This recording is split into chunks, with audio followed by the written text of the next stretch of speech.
Shabbat Shalom. C'était une fois, il y avait un monsieur qui habitait en Amérique et sa fille malheureusement elle est devenue malade. Et les Bachourines qui faisaient chez lui Miftsaïm, donc ils sont venus et ils ont vu qu'il n'était pas bien. Et donc il a raconté que voilà, ma fille est très malade, etc. Machin. On dit venez, on va demander une bracha au rabbi. Ils ont dit ok. Ils se sont assis, il a écrit une lettre au rabbi et le rabbi il a sorti une réponse Shmira al Torah ou mitzvot, ça va ramener la guérison pour la fille. Ça veut dire de garder Torah ou mitzvot. Ils sont venus chez lui la semaine d'après. Il me dit regarde, le rabbi il a répondu qu'il faut garder Torah ou mitzvot. Elle a dit regardez, j'ai beaucoup envie de faire, mais j'ai jamais fait Torah ou mitzvot, etc. Je sais pas comment faire. C'est pas en un jour que je peux faire.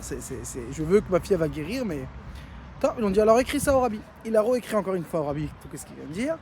Et le rabbi il a fait sortir Arepsak Beshulchan Aruch Tafasta Merubel Lo Tafasta. C'est-à-dire le rabbi il a dit c'est écrit clair qu'on ne peut pas en une fois tout attraper. On a besoin de faire un pas après un pas. Qu'est-ce que je dis qu'on doit faire Torah ou mitzvot, ça qu'est-ce qui va ramener la guérison? C'est Be'etzem. Là-bas je vais y arriver. Mais bien sûr pour arriver à ce but-là, on est obligé de rajouter petit à petit. Et après, bien sûr, la fille, elle était guérie. Et si vous voulez, ça c'est la paracha de cette semaine-là. Parashat Be'alotra, elle commence Vayomer Hashem el Moshe, Daber el Aaron, Be'alotra et Anerot Ya'iru Shiva Yamim. La Torah vient nous raconte que Moshe, il donne l'ordre à Aaron qui doit allumer la menorah dans le Mishkan et dans le Beth Amikdash. Et là, les Mefarshim nous disent que ça vient sur la suite de la semaine dernière. La semaine dernière, il y a écrit comme quoi les Nessim, ils ont emmené Chanoukat Amizbeach. C'est quoi Chanoukat Amizbeach? L'inauguration du Mishkan.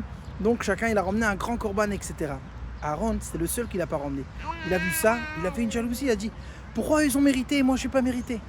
Et là, Hachem, quand il a vu ça, que c'était une vraie jaloux pour faire mieux, alors il a dit « Sache, dis à Aaron, Shelcha Gadol Mishelahem, toi c'est encore plus grand de qu'est-ce qu'ils ont fait. » Mais qu'est-ce qu'on voit de ça? Nous, des fois, on aime bien les grandes choses, les grands corbanotes, etc. Mais les petites choses, d'allumer la bougie chaque jour, c'est facile pour nous. Et la Torah te dit non, Dafka, dans ça, tu rajoutes encore un peu, à la fin, ça va devenir un grand feu et tu vas éclairer le monde. Shabbat Shalom.